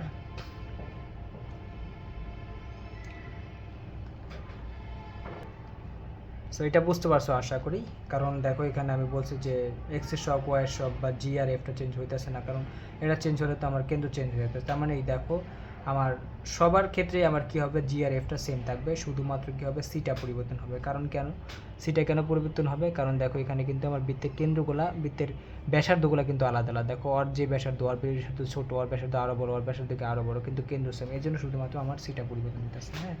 সো জি আর এফ সেম থাকা মানে কি আমার ওদের কেন্দ্র একই হইতেছে, কিন্তু বৃত্তগুলো তো আলাদা আলাদা, তাই না? তার মানে ব্যাসার্ধগুলো আলাদা আলাদা, এই জন্য আমার কি সি এর মানটা পরিবর্তন হইতেছে আর কি। আর সিটা কি আমার সেটা ধ্রুবক, হ্যাঁ? সো তুমি বলতে যে ব্যাসার্ধ চেঞ্জ হবে, মানে সি এর মান চেঞ্জ হলেই কি ব্যাসার্ধ চেঞ্জ হবে, এই হচ্ছে ব্যাপার। সো এই হচ্ছে তোমাদের মোটামুটি একটা আইডিয়া। সো এখন তাহলে বলতে পারো যে আমার এক কেন্দ্রিক বৃত্তে কি শুধুমাত্র কি আমার ধ্রুবপদ চেঞ্জ হবে, ব্যাসার্ধ চেঞ্জ হয় আর কি, বা মানে এই সমীকরণ যদি দেখো তাহলে এখানে শুধু ধ্রুবপদ চেঞ্জ করবো। আর যদি তুমি এই সমীকরণ দিয়ে দেখো, মানে ওই এইচ কমা কে কমা আর, তাহলে ওটাও লিখতে হবে যে X minus H whole square plus Y minus K whole square equal to R square, বৃত্তের সাথে এক কেন্দ্রিক বৃত্তের সমীকরণ হবে, মানে এক কেন্দ্রিকটা বৃত্তের সমীকরণ হবে এরকম, শুধুমাত্র দেখো X minus H whole square থাকবে, মানে plus Y minus K whole square থাকবে ইকুয়াল টু এখানে হবে কি ধরো আর ওয়ান স্কোয়ার, মানে শুধুমাত্র বৃত্তের ব্যাসার্ধটা চেঞ্জ হয়েছে আর কি, বুঝতে পারছো? মানে এই সমীকরণের সাথে এক কেন্দ্রিক বৃত্তের সমীকরণ হবে হচ্ছে এইটা, আচ্ছা ঠিক আছে? তার মানে কি তুমি বলতে পারো যে এক কেন্দ্রিক বৃত্তের শুধুমাত্র ধ্রুবপদ চেঞ্জ হয়, বা বলতে পারো যে শুধু ব্যাসার্ধ চেঞ্জ হয় আর কি, ঠিক আছে? আর বাকি সবগুলো কি আমার সেম থাকবে, এটা হচ্ছে তোমার ঘটনা। আর এখানে আমি আর ওয়ান স্কোয়ার কেন লিখছি, কারণ দেখো এখানে এইচ কে ছিল, কি এইচ কমা কে ছিল আমার বৃত্তের কেন্দ্র, এটাও কি সেম রাখছি, সেম থাকবে, শুধুমাত্র কি আমার বৃত্তের ব্যাসার্ধগুলো চেঞ্জ হয়েছে, দেখো আর ব্যাসার্ধ আর ব্যাসার্ধ সমান না, এর জন্য এখানে আর এক জায়গায় আর ওয়ান হয়েছে আর কি, ঠিক আছে? সো কেন্দ্র অবশ্যই কি দেখো আলাদা, বৃত্তের কেন্দ্র আমার এইচ কমা কে আছে, শুধুমাত্র কি আমার ব্যাসার্ধ অন্য কিছু হয়েছে, হ্যাঁ? সেটার জন্য আমার বৃত্তের সঙ্গে হচ্ছে আর ওয়ান স্কোয়ার। সো শুধুমাত্র বৃত্তের ব্যাসার্ধটা আলাদা আছে, তাহলে আমরা বলতে পারবো যে এক কেন্দ্রিক বৃত্তে শুধুমাত্র কি আমরা ধ্রুবপদটা আলাদা হয় আর কি, এক কেন্দ্রিক বৃত্তের তোমার সমীকরণে শুধুমাত্র ধ্রুবপদটা আলাদা হয়, ব্যাসার্ধটা আলাদা হয়, বাকি সব কিছু কিন্তু সেম থাকবে। সো দেখো এটা বুঝো কিনা তোমরা। সো এটা একটা ভালো জিনিস ছিল, কারণ এই সব জিনিস আর কি খুঁটিনাটি সবাই দেখায় না। সো এটা গেল। সো এরপরে আমি বাকিগুলো দেখাচ্ছি।